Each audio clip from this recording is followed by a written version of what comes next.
રાજકોટ ગ્રામ્ય એસપી દ્વારા આજે ગોંડલ શહેરના એ અને બી ડિવિઝનના સંયુક્ત ઉપક્રમે લોકદરબારનું છે તે આયોજન કરવામાં આવ્યું હતું। આ લોકદરબારમાં મોટી સંખ્યામાં છે તે લોકો ઉપસ્થિત રહ્યા હતા અને લોકો દ્વારા શું પ્રશ્ન પૂછવામાં આવ્યા, આવો જાણીએ વિગતવાર। વૈષ્ણવજન તો તેને કહીએ જે પીડ પરાઈ જાનાને રે। નવજીવન ન્યૂઝ ઉપર હું છું ક્રિશ પટેલ।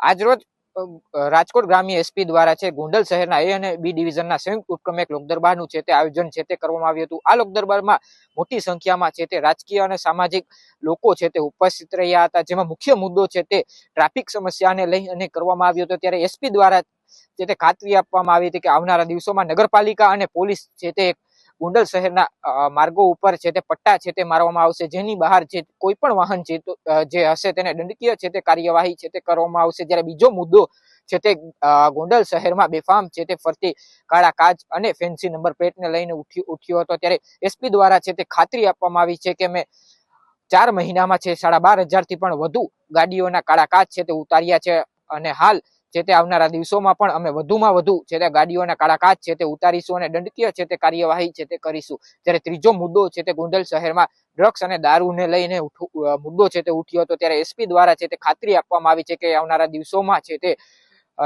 દારૂ અને ડ્રગ્સ જે કોઈ પણ જગ્યાએ વેચાતો હશે ત્યાં પોલીસ દ્વારા છે વહેલામાં વહેલી તકે રેડ કરશે અને તેની ધરપકડ કરી અને કાયદાકીય છે તે કાર્યવાહી છે તે કરવામાં આવશે। જ્યારે ચોથો મુદ્દો સ્પાને લઈને છે તે ઉઠ્યો હતો કે ગોંડલ શહેરમાં જે સ્પા છે તે ખુલ્યા છે તેમાં છે તે પોલીસ કાર્યવાહી છે તે નથી કરી રહી। ત્યારે એસપી દ્વારા છે તે ખાતરી આપવામાં આવી છે કે આવનારા દિવસોમાં પણ ગોંડલ શહેરમાં જે કોઈ પણ જગ્યાએ સ્પા છે તે ખુલ્યા છે ત્યાં ચેકિંગ છે તે કરવામાં આવશે।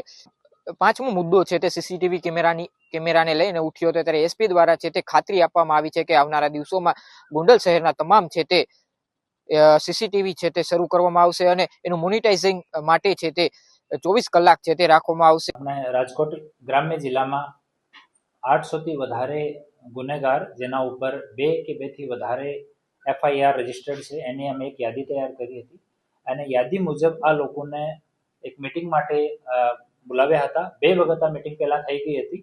આમાંથી અમે લોકો જ્યારે સ્ક્રુટની કરી તો આમાંથી 100 જેટલા માણસો એવા હતા જો 2 વખતની મીટિંગ અટેન્ડ કરી હતી, તેમ છતાં નાનો મોટો ગુના આ 100 લોકોમાંથી કોઈ પણ માણસ ગંભીર ગુના નથી કર્યો, લેકિન નાના મોટા ગુના કે નાના મારામારીના ગુના, કોઈ ધાકધમકીના ગુના, એવા કોઈ નાના મોટા ગુના આ લોકો ઉપર દર્જ થયા હતા। તો આને ફરીથી આજ બોલાવવામાં આવ્યા છે અને એને સમજ કરવામાં આવી છે અને જો બાકી લોકો છે જો ગુનાખોરીથી દૂર થઈ ગયા એનો પ્રતિસાદ બહુ સારો છે। અમને બહુ ખુશી છે એમાં કે એટલા લોકો એક પ્રતિજ્ઞા લી છે કે ભાઈ અમારે ભવિષ્યમાં કોઈ પણ અપરાધમાં સંડોવણી કરવાની નહીં। બીજી વસ્તુ આજે વિઝિટ દરમિયાન અહીંયા ગોંડલમાં પોલીસ સ્ટેશનની વિઝિટ હતી અને આગેવાનો સાથે વાતચીતમાં મુખ્ય એક મુદ્દો જો હતો ટ્રાફિક સમસ્યાનો ગોંડલનો એક મુદ્દો છે। તો ટ્રાફિક સમસ્યા માટે અમે અને નગરપાલિકા સાથે મળીને આમાં ભવિષ્યમાં કામ કરવાના છે અને હાલમાં સરકારશ્રી દ્વારા આપણે ટીઆરપી જવાનોની જો સેલરી છે પર ડેની આ 300 રૂપિયાથી વધારીને 450 રૂપિયા કરવામાં આવી છે। તો હું સરકારશ્રીનો ધન્યવાદ વ્યક્ત કરું છું, એનાથી અમને સારો મેન પાવર મળશે અને ગોંડલમાં પોઈન્ટ્સ જો છે આ અમુક સમયમાં વધારવામાં આવશે। વિશ્વાસ પ્રોજેક્ટના કેમેરા હાલ અહીંયા ઇન્સ્ટોલેશનની કામગીરી ચાલુ છે। કેમેરા ઇન્સ્ટોલ થઈ ગયા, એનો ટેકનિકલ જો ફિક્સિંગનો કામગીરી છે આ હાલ ચાલુ છે, આ થોડા દિવસમાં થઈ જશે।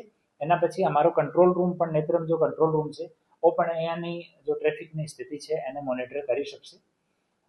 કાળા કાચ વાળી ગાડીઓ સંબંધિત એક રજૂઆત હતી। છેલ્લા 4 મહિનામાં અમે લોકો 12,500 જેટલી કાળા કાચની ગાડીઓના કાચ રિમૂવ કર્યા છે, પરંતુ આમાં ઓર કામ કરવાની જરૂર છે। તો આવનારા સમયમાં અમે લોકો ઓર કડકાઈથી આ વિષયમાં અમે લોકો કામ કરવાના છે और પ્રજાના જો નાના મોટા પ્રશ્ન હતા એનું નિરાકરણ કરવા માટે અમારો जो ग्राम्य जिल्लाની પોલીસની ટીમ છે આ એકદમ સતત કટિબદ્ધ છે। ચાહે વ્યાજખોરીના ગુના हो, ચાહે નશાની પ્રવૃત્તિ હોય, ડ્રગ્સની પ્રવૃત્તિ હોય, મહિલા સંબંધિત અપરાધ હોય, મારામારીના હોય, ધાક ધમકીના હોય, તમામ પ્રકારના ગુનાઓ છે એને અમે બહુ ગંભીરતાથી ફોલો કરી રહ્યા છીએ અને ના કેવલ ગુના રજીસ્ટર કરવા સુધી બલકી આમાં સારો અંતમાં સારો આમાં રિઝલ્ટ આવે, કોર્ટ તરફથી સારો ચુકાદો આવે ત્યાં સુધી અને જે કોઈ આરોપીને બેલ મળી ગયા અને બેલ મળ્યા પછી એનો વ્યવહાર સોસાયટીમાં કેવો છે એ તમામ વસ્તુની અમે લોકો હવે ફોલો કરી રહ્યા છીએ અને કાનૂન વ્યવસ્થા બહુ સારી છે અને આમાં ઓર સુધાર આવશે.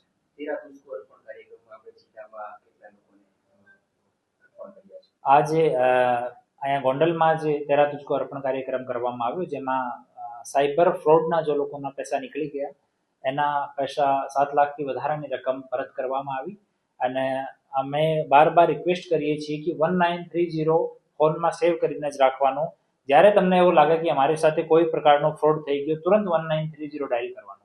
જેટલો જલ્દી આપણે 1930 પર કોલ કરીએ એટલો જલ્દી આપણને રિઝલ્ટ મળશે અને આપણા પૈસા પરત કરાવવામાં પોલીસને પણ સફળતા મળશે. તો 1930 રાખવાનું છે. ને એક સાયબર અવેરનેસ માટે રાજકોટ ગ્રામ્ય પોલીસની એક સાયબર ડાયરો કરીને એક ઇનોવેટિવ પહેલ છે. અમે લોકો ગામમાં જઈને ગામના ચોક ઉપર જ વગર કોઈ ઇન્ફ્રાસ્ટ્રક્ચર કે કોઈ ખુરશી તામઝામ વગર એમ જ લોકો વચ્ચે બેસીને સાયબર અવેરનેસ કરતા હોય છે. તો અમુક ગામડાઓમાં થઈ ગયું, અમુક ગામડાઓમાં આવું કામ ચાલુ છે. આ જ કાર્યક્રમમાં છે તે તેરા તુજકો અર્પણને લઈને પણ કાર્યક્રમ યોજવામાં આવ્યો હતો, જેમાં 7 થી પણ વધુ લોકોને છે તે સાયબર ફ્રોડમાં જે પૈસા ગયા હતા તે છે તે પાછા આપવામાં આવ્યા હતા અને 2 મોબાઈલ છે તે પણ પરત આપવામાં આવ્યા હતા. અને કાર્યક્રમ પહેલા એસપી દ્વારા છે તે 950 લોકોનું છે તે લિસ્ટ તૈયાર કરવામાં આવ્યું હતું, જેને છેલ્લા કેટલાય વર્ષોથી ગુનાહિત ઇતિહાસ હોય તેને છે તે બોલાવવામાં છે તે આવતા હોય છે. ત્યારે જે ત્રીજા તબક્કામાં 250 થી વધુ લોકોને છે તે આજે બોલાવવામાં આવ્યા હતા, જેમને પૂરી છે તે ચેતવણી આપવામાં આવી છે કે તમે હજુ પણ ગુના ઇતિહાસ નહીં છોડો તો આવનારા દિવસોમાં પોલીસ તમારી માથે છે કડક કાર્યવાહી કરશે. અને જો તમે તમારું નહીં પણ તમે તમારા પરિવારનું છે તે વિચારી છે તે ગુના કરવાનું છે તે છોડી દો.